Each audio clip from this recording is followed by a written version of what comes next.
Hey, what's up, friends? Welcome back to Babylon Talmud. Today, we're learning Daf Lamed Beis of Masechta Berachos. It is a super duper cool page. Some awesome stuff about Moshe Rabbeinu, his dialogues with God. Some really cool stuff. Lots of gold over here. But it is also an absolutely humongous page. So we're going to have to keep on moving. But I invite everybody to, go over it slowly on your own because there's some really beautiful stuff here. Without further ado, let's go for it. Amar Reb Chaim Reb Chanina, Zakt Reb Chaim Reb Chanina, Ilmale shalosh mikos alalu nismot du ragleim shosoni Yisrael. If not for the three following psukim, basically our legs would be taken out. We would we would fall in judgment, right? But these following three verses save us. One is the last pasuk that we just that we quoted yesterday, which was that God says in the pasuk in Micha, right, that which I basically enabled them, facilitated them doing bad, as Rashi said, Ani garamti lem shabrasi yetzer hara. I caused them because I created a yetzer hara.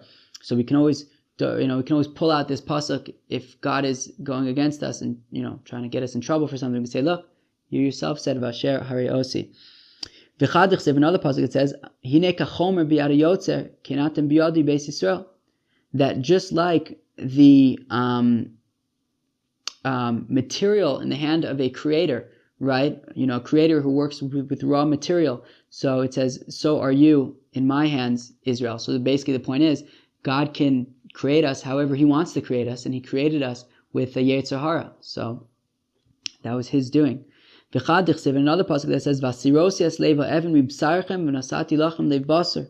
Oh, it's a pasuk in Yechezkel. It says that I will remove the heart of stone from your flesh, and I will give you a heart of flesh. I guess that is makes sense. So again, we could bring that pasuk as hey, you could have just given us a good heart from the beginning. Rav Papa Amar Mehacha, Dr. Papa from here, Vezruchi etin bekir bechem, and I will place my spirit inside of you, Vasisi es asher bechukai telechu, and I will sort of guide you in such a way that you will, follow my halachas, my mitzvahs. So, So we see that God, if He wanted to, He can make sure that we don't sin. So we can always pull out that card if we need to. Vamar Belazar, Zakto Belazar, Moshe etiach dvarim klape maila. Oh, so Rabbi Belazar adds to his list of people who were disrespectful to God. He already mentioned Chana, he mentioned Eliyahu and Avi, and now he's adding Moshe Rabbeinu to the list. Shenemar, as the pasuk says, Vayispal Moshe El Hashem. That Moshe prayed to God. Al tikrei El Hashem, El Al Hashem. Don't read it to God, rather read it upon God, as if Kilu Moshe Rabbeinu was being a little too combative. Shekain Devei Rabbi Elazar ben Yaakov, because in the Besmedrash Rabbi Elazar ben Yaakov, according to Alfin Einin with the Einin Alfin, right? When they were kind of trying to learn from the Torah and trying to make drushes, so one of the techniques they would employ would be that they would swap out an aleph for an ayin and an ayin for an aleph and see where that gets them. So over here, by swapping out the aleph for an ayin in El to making it Al Hashem, it makes it sort of more of a combative dialogue. Divrei Rabbi Yanai Amrei Mehacha, by the Besmedrash Rabbi Yanai, they learn it out from here.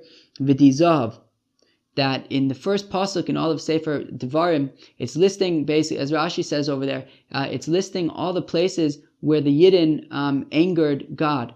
Okay, and one of the things there was v'dizav. What does it mean v'dizav? My v'dizav. Amrei Divrei Rabbi Yanai. They said by the Besmedrash Rabbi Yanai, Kach Amar Moshe l'fnei HaKadosh Baruch Hu. This is what Moshe said before God. Ribono shel olam, Master of the world, b'shvil kesef v'zav she'eshpaita lahem liYisrael, because of the silver and gold that you gave to the Yidden with such shefa, with such extravagance, I guess. When the Yidden left Egypt, as we recall from Daf Tes, that even it was even against their will, right? If you remember from Daf Tes, they were kvetching. What am I going to do with all this gold and silver? Right, you're going to have to schlep this now for 40 years, right? So anyways, but Ad She'amu Dai, until they said, right? Like di zahav, enough gold. We have enough gold already. Hu garim sha'asos egel. That is what caused the Yidden to ultimately make the golden calf. They had so much gold that they ended up making a calf out of it. Amrei dever Rabbi Yanai. They said by the Besmedrash Rabbi Yanai, "Ein ari noi mitoch kupa shel teven, ela mitoch kupa shel basar." Right? If you have a lion and you give him a shtickle straw, well, he's not going to go crazy. He doesn't excite him too much. But if you give him, a lot of meat, maybe epis and impala, so then he'll get excited. And when he gets excited, he's gonna do bad stuff, like maybe kill people or something. Rabbi Yoshaya said, "Mashal adam shaiselo parak chusha uvala sevarm." Right? It's a parable to a person who had a weak cow and very bony, very scrawny, brawny, maybe if that's a word. And then Itaka fed the cow vetch, which I guess is a cow delicacy, and then the cow kicked him. So Amarla migarim lichshetei mivaetes bi. So then he said to the cow, "Who caused you to be kicking me?" Ela karshinen shechaltich. It must have been the vetch that I gave you to eat. So very nice. So here also ki'ilu, what's going on? How come the Yidden made a gold calf? Oh, it must be because God gave them so much gold. All right. Amr Reb Chia bar Abba, Amr Reb Yochanan, Mashal Adam Echad. So as Josh Weinberg alluded to a few days ago, so says Reb Chia bar Abba, in the name of Reb Yochanan, that it is a parable for a man, Shailo ben, who had a son. So he washed him up, he bathed him, he put on some very fragrant oils, he gave him food, drink, everything. Mamish pampered the little guy. V'talalo kisal tzavaro, hung a wallet from his neck, any money he might need.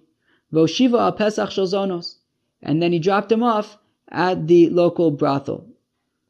Ma yaisa oso aben shelo yecheta. So what should this child do? I mean, the cards are kind of stacked against him. If the assumption is that we don't want him to spend his money at the brothel, well, then we probably should have acted different, right? We basically set him up to go into the brothel and find himself a prostitute. So the same thing being by giving the Yidden, a bunch of slaves who don't know what to do. They basically won the lottery, every single one of them, right? They all of a sudden they have exorbitant wealth. They are going to spend it in irresponsible ways by making a golden calf. Amr Rav Acha Breit Rav Huna Amr Rav Sheshes. Hanu da Amr Inche Male Karse Zane Bishe. This is exactly what the people say, that you fill up a person's stomach. Well, you're basically inviting all sorts of different bad stuff. Shneimar is the pasuk. So now, okay, so I have a gosa about Tzionim who adds basically this is a separate thing. Or if you want, I'll bring you a proof from here. Shneimar kimar isam vayisba'u, right? That when the Yidden got to Eretz Yisrael, to their grazing land where they had everything that they need, they got satisfied. Savu vayarum libam al ken shchichuni. They got so satisfied that they got shtickle haughty or whatever, and then they forgot about me. Rav Nachman Amar Mehacha, said Rav Nachman from here, V'ram levavcha v'shachachta es Hashem, that you will, have your heart will be elated and you will forget God.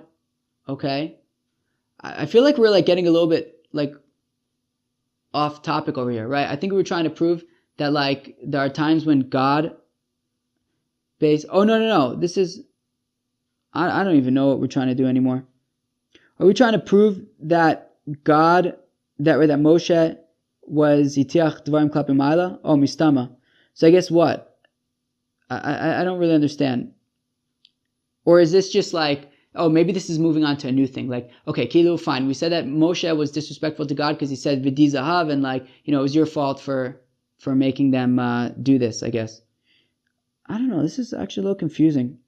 What are we even trying to prove over here anymore? Right? What about Mehacha?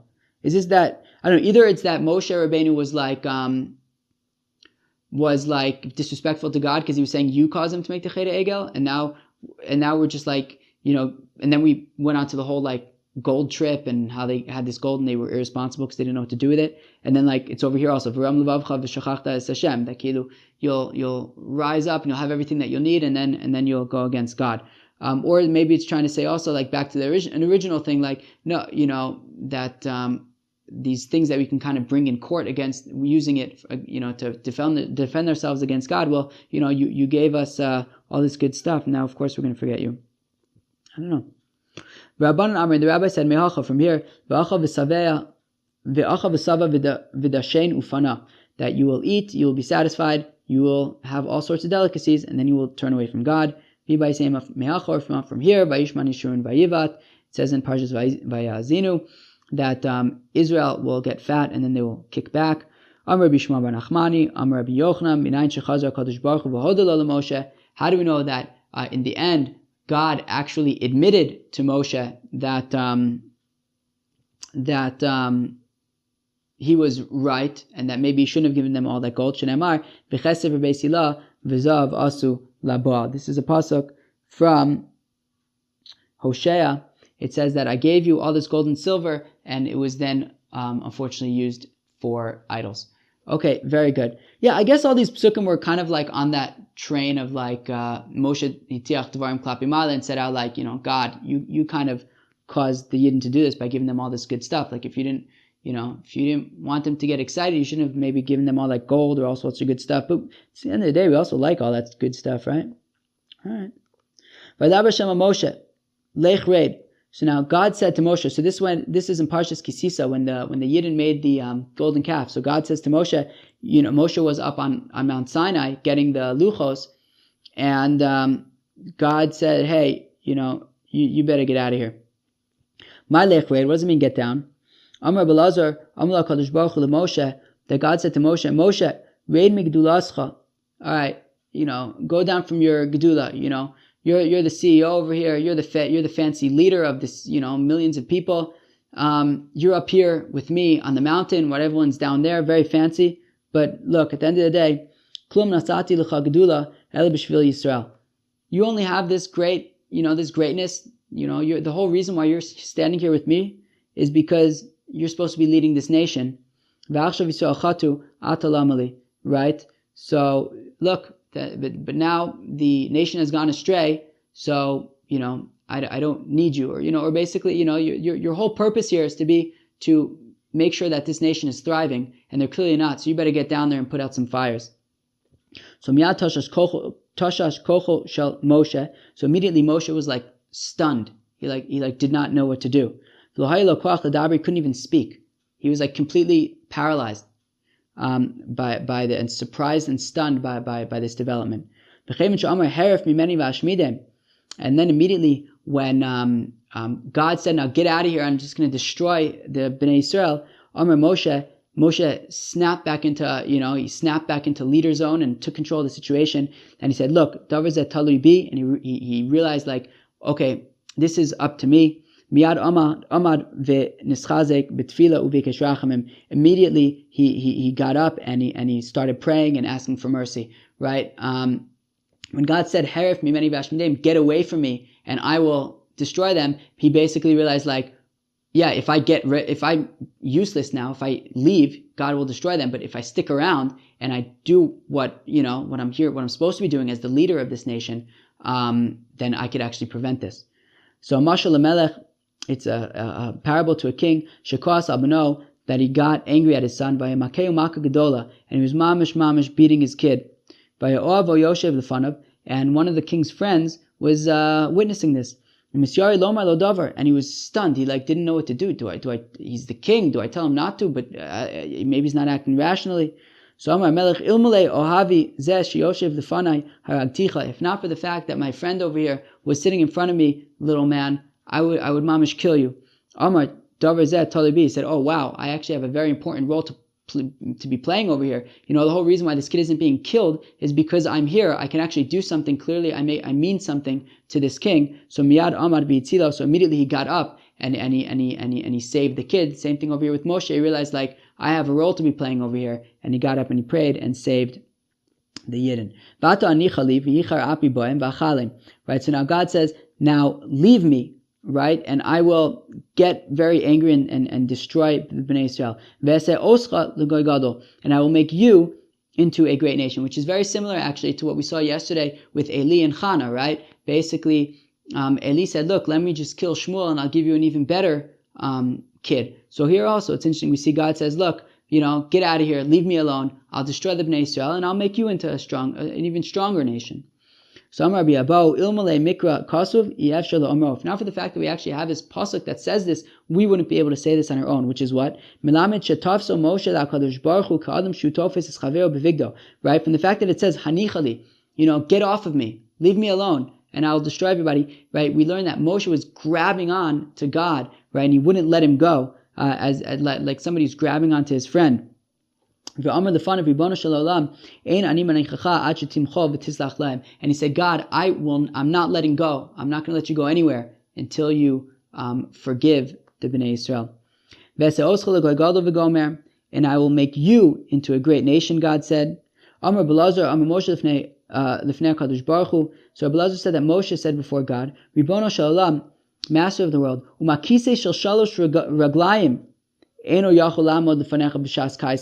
right? A chair made up of 3 legs, right? Avram, Yitzchak, and Yaakov was not able to stand up to you when you got angry. Certainly,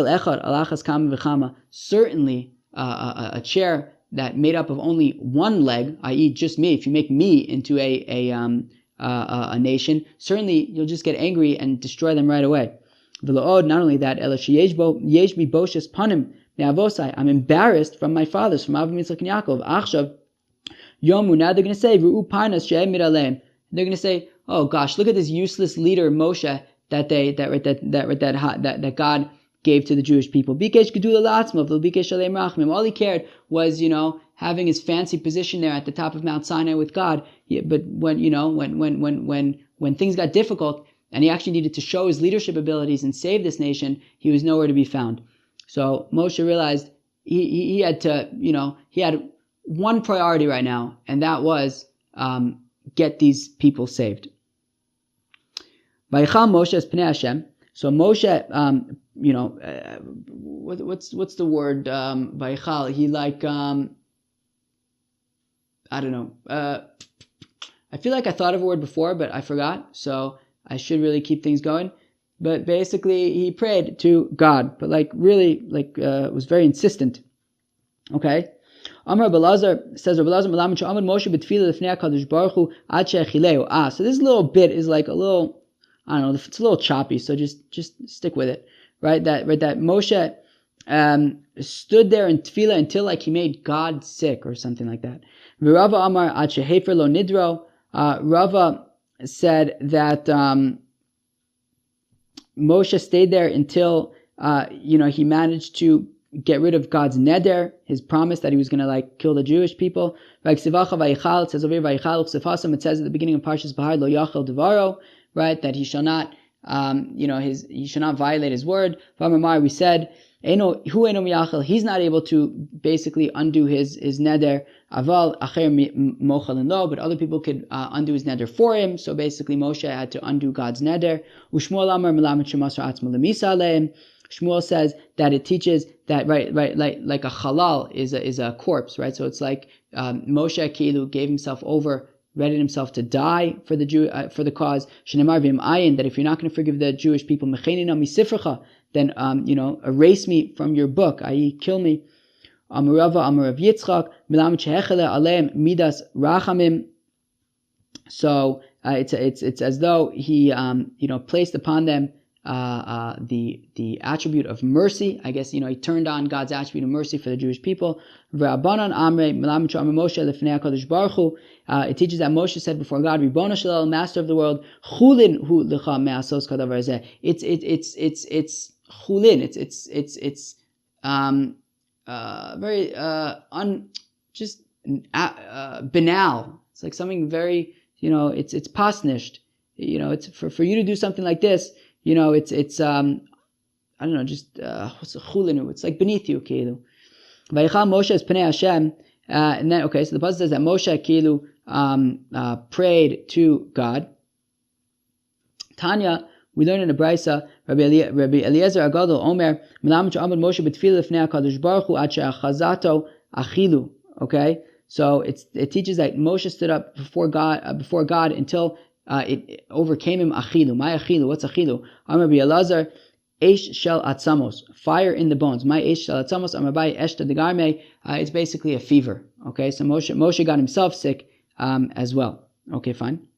Zechor la'Avram li'Yitzchak li'Yisrael avadecha. Remember Avram, Yitzchak, and Yaakov, your servants. Asher nishbaita lohem bach, that you swore to them bach, in you. My bach. What does it mean that you swore to them in you?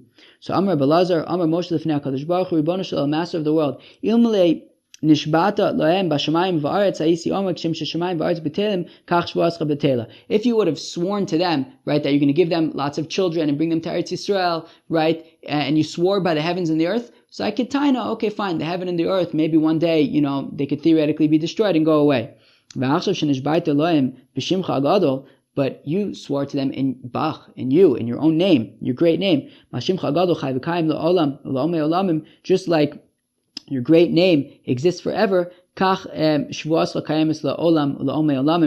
this swear that you swore to Avram, Yitzchak, and Yaakov, that the children are going to be very, many, and be brought to Eretz Yisrael. So you got to stick with that. You can't get out of it. And you said to Avram, Yitzchak, and Yaakov that you will make their children plenty like the stars of the heavens.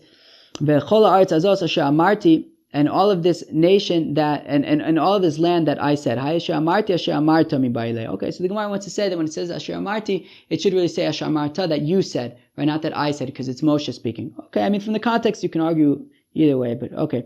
So Amar Rabbi Elazar, Ad kan divrei Talmud, Talmud mikan ve'elach divrei Rav. So Rabbi Elazar says that, but when it says V'tidaber aleim arbe zarechem k'chof ve'ashamayim, right? That, and you said that, you basically will make their children plentiful. So that was Moshe speaking. But then B'chol ha'aretz azos asher amarti, that I said, that was God speaking. Okay. Rabbi Shmuel bar Nachmani Amar, Shmuel bar Nachmani said, Elu ve'elu divrei Talmud. No, the whole thing is Moshe speaking. Ela kach amar Moshe lefnei HaKadosh Baruch Hu. This is what Moshe said to God. Ribono shel Olam, Master of the world, dvarim she'amarta li, the things that you said to me. What did you say to me? Lech emor lahem li Yisrael bishmi, right? Go say to them in my name, right? Right? Halachti v'amarti lem b'shimcha.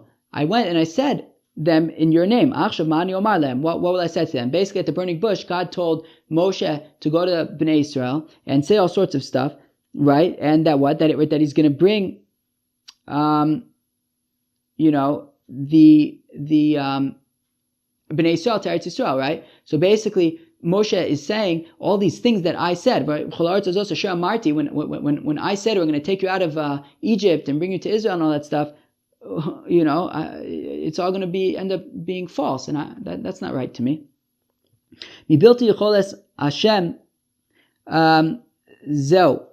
So this was by, I believe, the Chet HaMeraglim, by the spies that went into Israel. Basically, God once again wanted to kill the Jewish people, destroy the Jewish people. Moshe says, if you do that, then the other nations are going to say that while you were able to stand up to one nation, to Paro, you were unable to stand up to 31 nations, I think, in the desert, right? So the Gemara says, Yachol Hashem mibai lay. It should say, right, mibilti Yachol Hashem, not Yecholet Hashem. What's Yecholet? It sounds like it's a nekeva, a female kind of thing. Amar Belazar, Amar Moshe lefnei HaKadosh Baruch Hu, that Rabbi Elazar says that Moshe said before God, Ribono shel Olam, Master of the world, Achshav yomu umos ha'olam, now the nations are going to say, Tashas kocho kinekeva, benu yachol ha'atzil.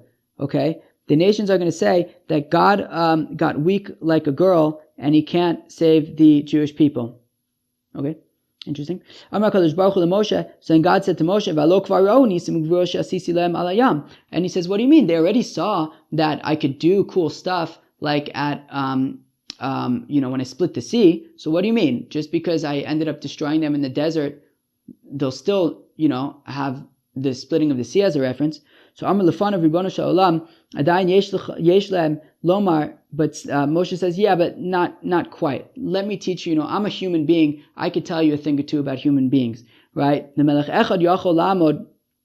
They're going to say that God was able to stand up to one king, to Paro, but he was unable to stand up to 31 kings in the desert, and ultimately the Bnei Yisrael got destroyed because God wasn't strong enough. Rabbi Yochanan said, how do we know that God then admitted to Moshe and said, Moshe, you're right. It says,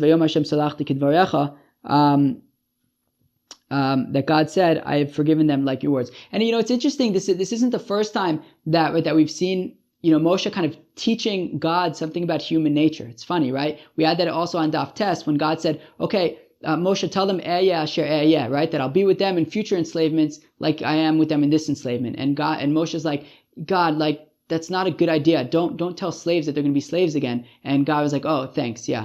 So it's interesting, the relationship that Moshe had, like God respected Moshe's opinion, when Moshe would kind of have to teach God how to relate to human beings.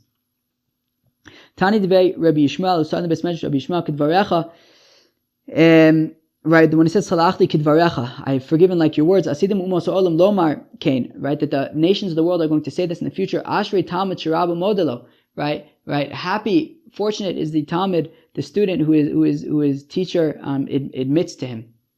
V'ulam Chai Ani, and Chai Ani, I shall live. Amar Rava, Amar Rav Yitzchak Melamed Amarlo, Kadosh Baruch Hu Moshe, Moshe Achi Sani B'Dvarecha. Right, that God says to Moshe, you have brought me alive with your words.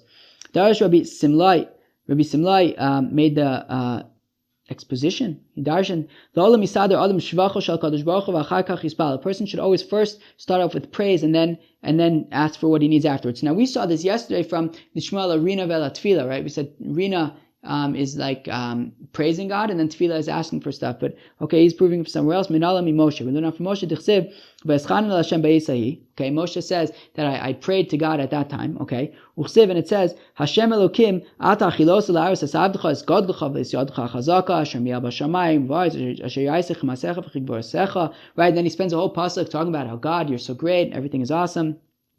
And then immediately afterwards it says, now can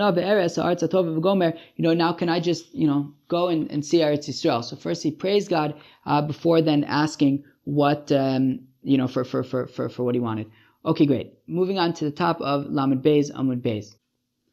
Amar Belazar Gedola Tfili Yosef B'Maisim Tovim, that prayer is better than good deeds. She'ein Lecha Gadol B'Maisim Tovim Yosef Moshe Rabbeinu. There's nobody greater in good deeds than Moshe Rabbeinu. Afal Pichein, even so, Lo Nena Ela B'Tfila. He was only answered on account of his Tfila Shnamar. Right after it said Va'eschanan that Moshe Rabbeinu prayed, it says Al Tosef Daber Eli, don't speak to me anymore. V'Samuch Le Alei Rosh HaPiska, and then it says you can go up to the mountain and see Eretz Yisrael. That I guess his prayer worked to some degree. Now this little bit is interesting. My time is Beguf of Bimamono. So Belazar says that fasting is greater than tzedakah, is greater than charity.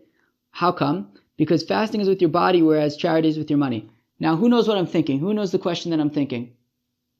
The question that I'm thinking is that on Daf Vav Amud Beis, we said that Agra de Tainisa Tzidkasa, that the reward for fasting is really the tzedakah that you do, that you give to the poor people so that they can eat later. That's really sort of the most important thing about the fast day. So it sounds like the tzedakah is actually more important than the fasting.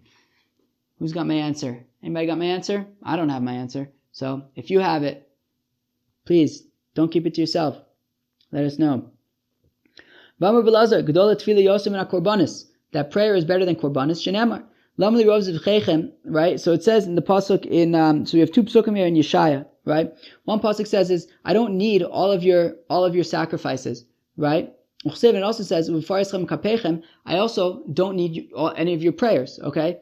So now, okay, so how does that prove that prayers are better? Because if sacrifices were better than prayers, so once he already said that I don't need any of your sacrifices, then obviously he doesn't need the prayers. The fact that, I would have had the Havmin to say, okay, so you don't need our sacrifices, maybe you use our prayers, God then had to clarify, no, I don't want your prayers either. So we see that prayers are more significant than sacrifices. Amr Rabbi Yochanan, Zakta Halakha Rabbi Yochanan, called Kohen Shaharagas HaNefesh, so he says Kap of any Kohen who killed a human being, Lo says Kap of, you shouldn't do Birkat Kohanim, Shinema Yidechem Damim Maleu, your hands are filled with blood. Okay? In that same pasuk where it says that I'm not going to write V'farischem kapechem, I don't need you to pray. So also V'farischem kapechem could be like when you extend your hands during Birkat Kohanim, and it says that I don't want them because your hands are filled with blood. V'amar Belazar, Zakta Belazar, Yom Shachar Beis HaMikdash, from the time that the Beis HaMikdash was destroyed, Nin alu sharei tefillah, the gates of prayer were locked. Shenemar, as the pasuk says, Gam kiezak v'ashaveh, it's a pasuk in Eicha, it says, even as I will cry out, Sasam, was it Shasam or Sasam? Sasam tefilasi, right? My prayer has been closed out. And even though the gates of prayer have been closed, who could finish the rest of this phrase? Shari dima lo ninalu. The gates of tears were not locked. The tears can always get through. Shenemar, as the pasuk says, Shima tefilasi Hashem v'shavasi azina. Right? David HaMelech is asking God, to listen to my, prayers, right, and my cries. But al demasi al techerash. So you would think that it would say by the tears and see my tears, but he doesn't say see your, he doesn't plead with God that he should see his tears, because God always sees the tears. All you have to ask is, do not be deaf to the tears. Listen to them. Whereas the thing that you want from prayers and from crying out is that God should hear them, and that wasn't a given. David HaMelech had to ask God to listen to his prayers. But the tears, which, what you do with tears is you see tears, so he didn't have to ask to see tears, because God is definitely going to see all the tears. But he did want that his tears should be effective, right? Al Damasi, al Techarash. Rava Logazar Tainisa Biyoma de Eva, so this is a funny little thing. Rava would never declare a fast day on a cloudy day, Mishum Shenemar Sakosa, I think Sakosa. Sakosa be'anan lach me'avra tefillah, that you have covered yourself in clouds, preventing prayers to go through. So if it was a cloudy day, Rava wouldn't want a fast day because we want the prayers to go through. It's a funny little thing. And says Rabbi Elazar, from the time that the Beis Hamikdash was destroyed, there is a wall of iron that separates us to our Father in heaven. And this is a crazy pasuk. Shnei there's a pasuk in where is this pasuk? In Yechezkel. So basically, God tells Yechezkel, it's a crazy thing. God tells Yechezkel, take a brick, and on the brick, I want you to etch like a diagram of Jerusalem with the wall around it, and then etch what's a matzor? A siege around the city to basically at that time, I don't know if it was mamish at that time or it was going to happen that I guess the Babylonians were going to go and put a siege around Jerusalem. So as sort of a spiritual kind of offensive, basically God says, take a brick and draw out Jerusalem, draw out the siege, and then ki'ilu, fight against it in this drawing. I don't know, it's almost like a whole spiritual battle that he was doing.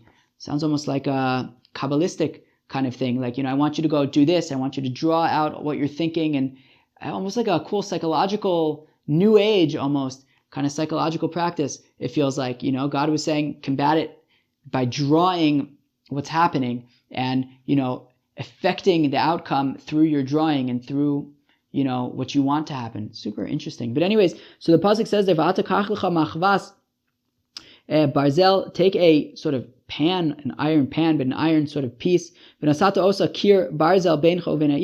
you will place it as a, to represent an iron wall between basically you and the city, but we are using it in this context to mean that there was like an iron wall put up between the Yidden and their Father in heaven. Oh,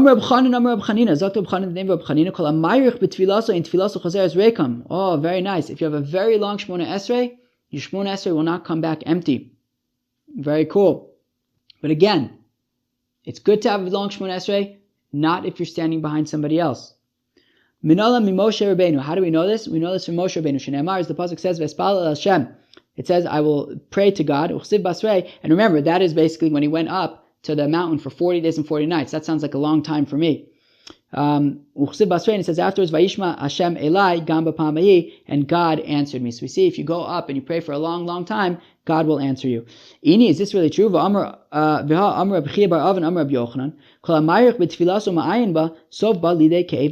if somebody has a long Shemona Esrei and he's ma'ayin, but basically he expects it now because he prayed for so long. He expects that God is going to have to give him what he wants. He's going to end up having a heartache. Shneimar, as the pasuk of Mishlei says, super cool pasuk, tocheles memushacha mach lalev, right? That if you long for something for too long, you're going to get a heartache. And over here also, if he's going to have a long Shemona Esrei and therefore expect that what he wants is going to come true, he's going to end up getting a heartache because he's just going to be longing for it. And guess what? It may not happen. So my takante, so what should you do now to fix this heartache? So what do you think he should do? Yasuk b'Torah, should learn Torah. Shneimar, as the pasuk says, ve'etz chaim taiva ba'a, and that vayin eitz chaim, you will, I guess, feel better. I guess get what you want. But that implies that kilu, what? And that way you'll get what you want. I guess. Oh, I didn't understand it that way. So does my takante mean that now, so if you're not getting what you want from your prayer, so then, the Eitz Chaim Taiva Ba'a, that through the Eitz Chaim, which of course is the Torah, then you will get what you want? Or does it just mean that, it will basically, because what the pasuk means, right? If you understand the pasuk, it says, Tocheles memushacha mach lalev. If you long for something for too long, you're going to end up just getting a heartache. The Eitz Chaim Taiva Ba'a, but it's a tree of life when you get what you want, right? So imagine when you really, really want something for a long time and it's, killing you. It's really dragging on you. But then when you get it, it's a real breath of fresh air and it's amazing, the best thing ever, right? So it sounds like, so maybe it's meaning if you're getting this heartache because you don't get what you want, so learn Torah and you'll get rid of the heartache, or maybe it means learn Torah and then you'll actually get what you want. I'm not exactly sure. Ve'etz Chaim, ve'en Eitz Chaim ela Torah, and Eitz Chaim is a reference to Torah. Shneimar, as Walter Sobchak says, Eitz Chaim he dude, as the ex used to say, right? So ela Torah Shneimar Eitz Chaim he lemachazvikim ba, that it is a tree of life for those who hold on to it. So on the one hand, we said that if you daven for a long time, you'll definitely get what you want. On the other hand, we said if you daven for a long time and you expect to get what you want, you won't necessarily get what you want. You might get a heartache. So lokasha ha demarich ma'ayin ba ha demarich velo ma'ayin ba. So it's this funny little catch-22. If you just have a really long Shemona Esrei, so then you'll get what you want. But if you have a really long Shemona Esrei and then expect to get what you want, you're not going to get what you want. So it's this funny little play where you got to just have a really long Shemona Esrei and then totally not think about, that you're going to have to get what you want because you had a long Shemona Esrei, and then you'll get it. It's this funny catch-22 that, if you expect to get it, you won't get it. But as long as you don't expect to get it, you will get it. Pretty cool, right? In terms of our intention in life and where our priorities should lie in terms of doing things to get to a certain goal, whereas maybe the goal is to zone out that goal, focus on the thing that you want to do, and you'll ultimately get to that goal. But anyways. If a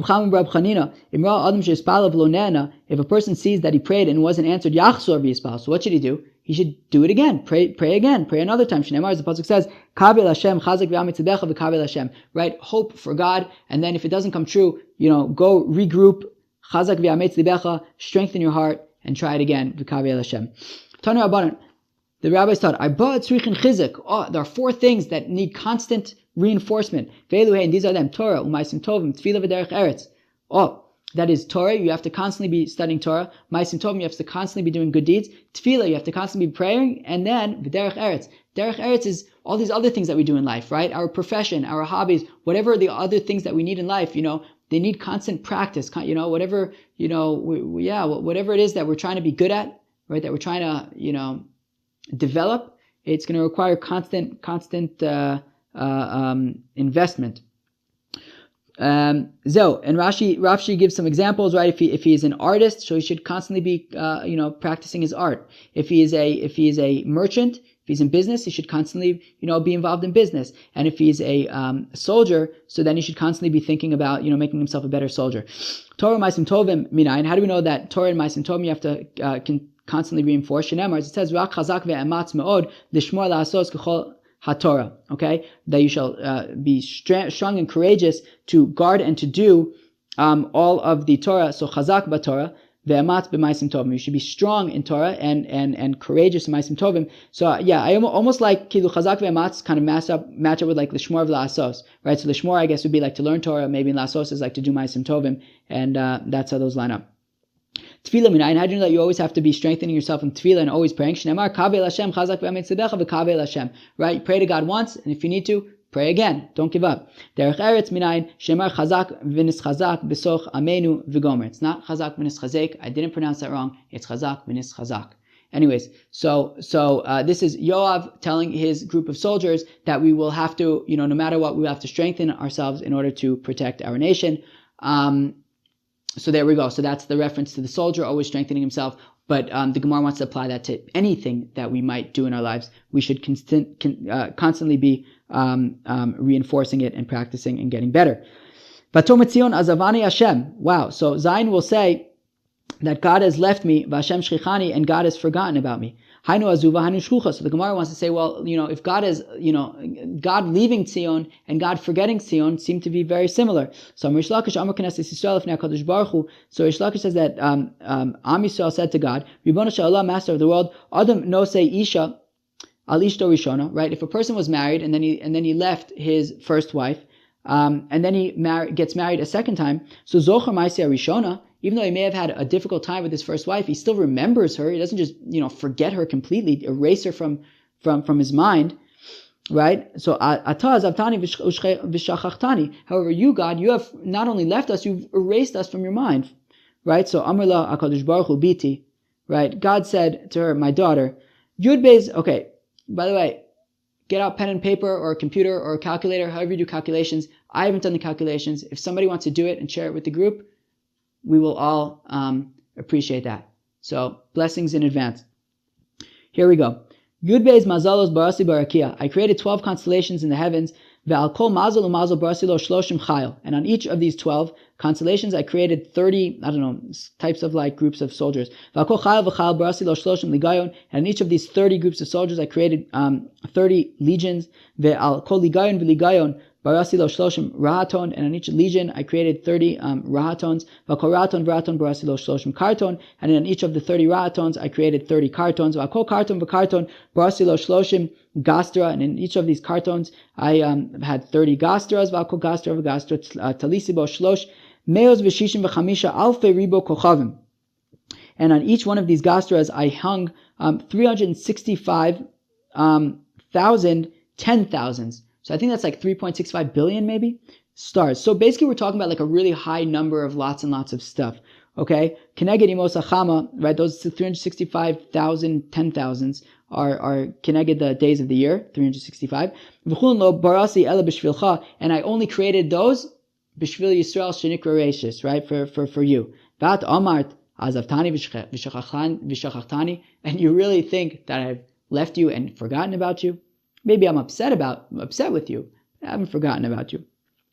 Hatishgach isha ula. The very next pasuk in Yeshaya is does a woman ever forget about her child? Okay. Amar Kadosh Baruch Hu klum eshkach olos elim ufitei rechamim shekravta lefanai bamidbar. Will I ever forget, right, those ola sacrifices of rams and the firstborns that you sacrificed to me in the desert? Amar lefanav. She said before, so then the Bnei Yisrael said before God, Ribono Shel Olam, well, on the one hand, I'm relieved that you haven't forgotten about us, but now I'm also shtickle nervous, because since you seem to not forget anything, so Shema lo tishkach li ma'aseh ha'egel, well then maybe you won't forget about the golden calf, and I kind of would appreciate I would like you to forget that. So Amar la gam ele tishkachna, right? I will forget these things. And Rashi points out, Eile connects to Eile Elokecha Yisrael or Elohecha Yisrael that they said by the Chet HaEgel. So he says, no, Eile Tishkachna Du'um, right, so this I will forget. Amr Lefanav, well then, since apparently you do forget certain things, now I'm nervous that you're going to forget Har Sinai. Right, when we accepted the Torah and said, Nasa v'nishma. So Amr La Va'anochi Lo Eshkachech. That Va'anochi Hashem Elokecha, right, the Luchos, I will not forget. So v'hanu da Amar Belazar Amar Belshaya Ma'idechsiv gam Eile Tishkachna Ze Ma'aseh Egel V'anochi Lo Eshkachech Ze Ma'aseh Sinai. Okay, very good. Chasidim Arishonim Ayushon Sha'achas. The original Chasidim, they would wait an hour before they would pray. Minanimili, how do we know that they would wait an hour? Where's a pasuk that we can learn that from? Amar B'Yoshua ben Levi Amar Kra Ashrei Yoshve V'Sechas. So B'Yoshua ben Levi says, the pasuk says, happy, fortunate are those who sit in your house, and then Od Yadlu Chasela, and then they will praise you. So an hour that they would first sit before they would pray. V'amar Rabbi Shimon Levi, and says Rabbi Shimon Levi, Hamispal tzarich lishhos sha'a achas achar tfilas. And Rabbi Shimon Levi says that, and when you pray, you then have to wait an hour after you pray. So Shneimar, as the pasuk says, Ach tzadikim yodu lishmecha yeshvu yisharim espenecha, that the tzadikim will, praise you, and then they will, the straight people will then sit after they pray, essentially. Tanan Yachi, we also learn in a brayso like this. Hamispal tzarich sheyashe sha'a achas kodem tfilaso v'sha'a achas achar tfilaso. And we also have a brayso that says that somebody who prays needs to wait an hour before he prays and an hour after he prays. Wow. How do we know he has to wait an hour before his prayer? If it says, as it says, and we know they have to sit an hour afterwards, as it says that they will praise you and then they will sit. The rabbis taught, Chasidim Arishonim Ayushon Sha'achas Umispalin Sha'achas V'chozim V'shon Sha'achas. So the brayso says that the original Chasidim, they would first wait an hour, then they would pray for an hour, then they would wait for another hour. They were doing this 3 times a day. Shachos min chamayr. Mamish, they were davening, involved in prayer 9 times a day. So now the Gemara asks, V'chmiyachash Shon Tesha Shalos Bayom B'tfila Tarasan Eich Mishtameres U'Melachtan Eich Naases. So the Gemara asks, well, if they're spending so much time every day praying, well then, how do they learn? How do they work, right? So first of all, I want to point out, 9 hours in a day is not that much. It's a chunk, but there's 24 hours in a day. I do want to point that out. But at the same time, the Gemara says I do agree that is a big investment. So the Gemara answers a pretty cool thing. But because they're Chasidim, their Torah is preserved, and their Torah is guarded, so like whatever they learn, they remember, right? So whereas we might learn and forget most of the stuff that we learn, they remember what they learn. And their work that they do is blessed, right? So it reminds me of like v'chalta v'savata v'rachta, right? That you'll eat and you'll be satisfied. Obviously anybody who eats tons of food will be satisfied. No, it means you'll be able to eat a little bit, and that little bit will satisfy you, right? So also they can maybe do a little bit of work, yet I don't know, maybe they'll always, somehow make some certain investment and it'll just explode, and in that way, they can do a little bit and make a lot somehow, who knows. But anyways, it's a super cool thing. It almost reminds me of what we were saying before, that somebody who's marich b'tefillah, somebody who has a long prayer and doesn't expect for it to come true, it will come true, that kind of a thing. Here also, we're talking about Hasidim over here. How do they manage to do all these things? They have their priorities, they kind of focus on what's important to them, and everything else kind of, falls into place. It's not for everybody, but if you can kind of stay focused like that, and that's your and that's how you operate, so then things will work, It's kind of cool. Yeah, really cool daf. There's definitely some interesting stuff to think about on this page. If you have stuff that you want to add to the discussion in WhatsApp, that could be super cool. I'm sure people have some interesting ideas, because there's a lot of interesting just general life perspective on this page. Looking forward to learning with you guys tomorrow, and peace out, chevra.